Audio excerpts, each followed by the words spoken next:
Dearest son, it's almost June. I hope this letter catches up with you and finds you well. It's been dry, but they're calling for rain, and everything's the same old same in Johnsonville. Your stubborn old daddy ain't said too much, but I'm sure you know he sends his love. And she goes on in a letter from home. I hold it up and show my buddies like we ain't scared and our boots ain't muddy, and they all laugh like there's something funny about the way I talk when I say mama sends her best, y'all. I fold it up and put it in my shirt, pick up my gun and get back to work, and it keeps me driving on, waiting on letters from home.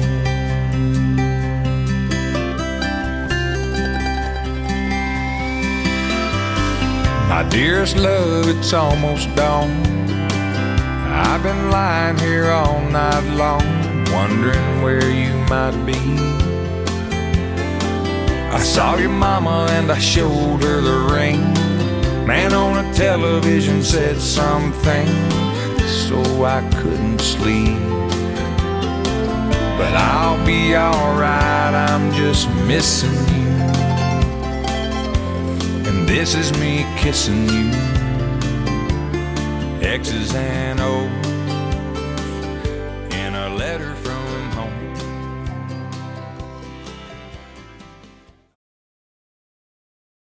The thing about Restoration Ranch, you can make a connection with a horse, but more than that,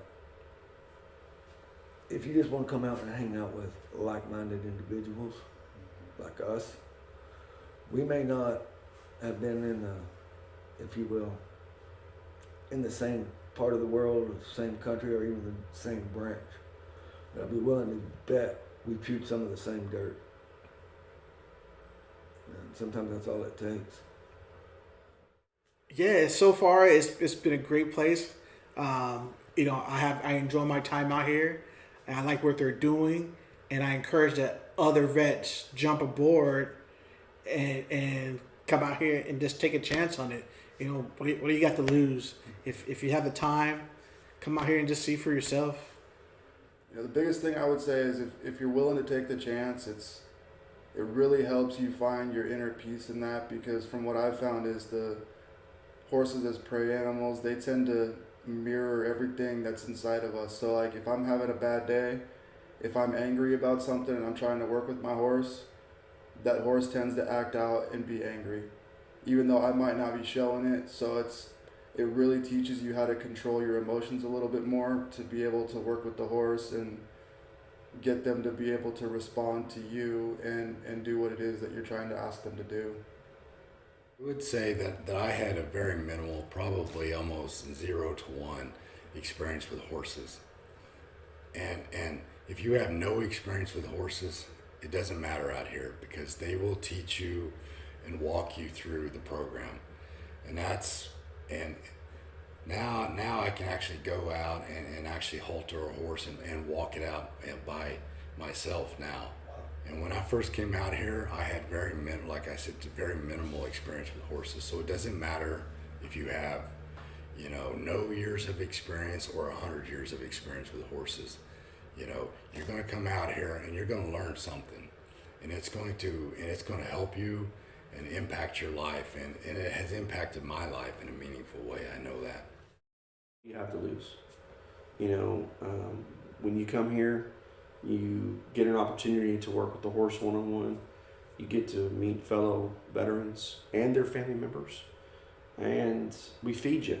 So at the very least, you come and you meet some people and eat some good food, and just come out and see that there is a place for veterans that's run by veterans, and that's how it's always going to be. And just like I think Chris said, is that we may come from different branches. We like giving each other a hard time for that. It's like if different sports teams, there's a little bit of ribbing, but at the same time, you know, he put it so well when he said, you know, we've all chewed the same dirt. We've all had similar experiences, but they're pretty much the same thing.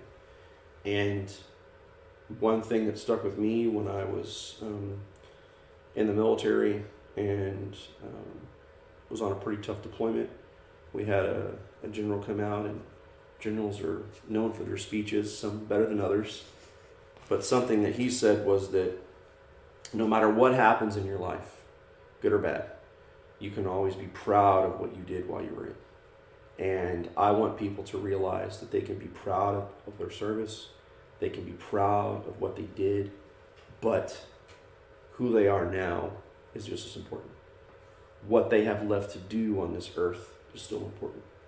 And that suicide and that feeling of desperation, whatever we can do to help people move past that, that's why we're here.